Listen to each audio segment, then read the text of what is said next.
Samantala, pulis na nagpaputok gamit ang kanyang service firearm sa pagsalubong sa bagong taon, tatanggalin sa serbisyo. Narito ang report ni Waywaya Macalma.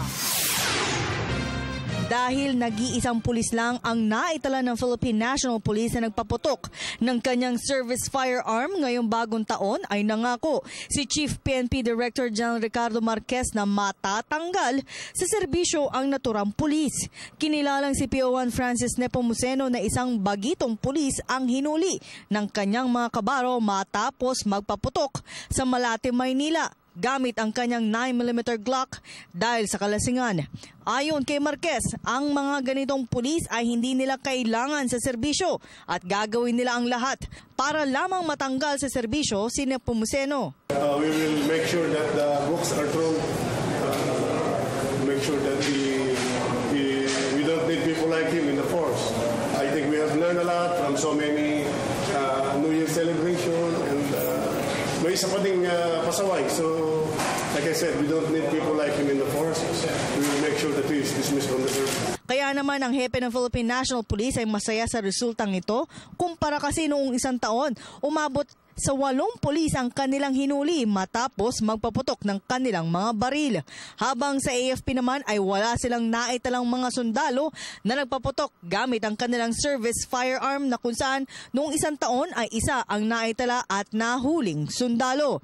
Sa hanay naman ng mga paputok ay nakakumpiska ang Philippine National Police ng higit 1.4 million pesos na halaga ng mga illegal na paputok. Ito ay mas mataas kumpara noong isang taon na umaabot lamang sa 800,000 pisong halaga ng mga paputok ang kanilang nakumpiska. Kaya naman balak ngayon ng PNP na kausapin ang Department of Education nang sa gayon ay maituro ng mga guro sa mga bata ang mga bawal na paputok. Dahil anya, halos mga bata kasi ang naitalang biktima ng mga paputok ngayong taon. Medyo okay na, but I think there are more things that need to be done.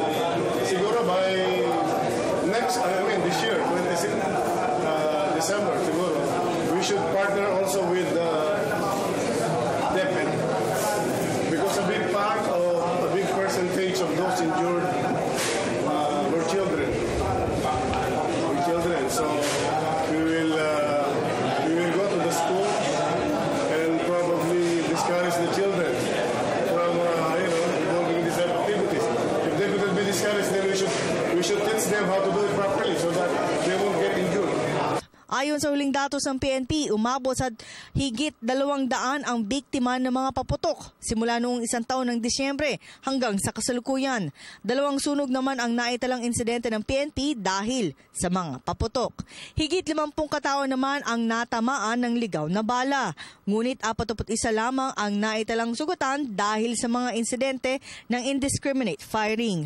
8 katao naman ang naaresto dahil sa pagpapaputok ng kanilang mga baril, kabilang narito ang isang security guard. Para sa Telebisyon ng Bayan, ako si Waywaya Macalma.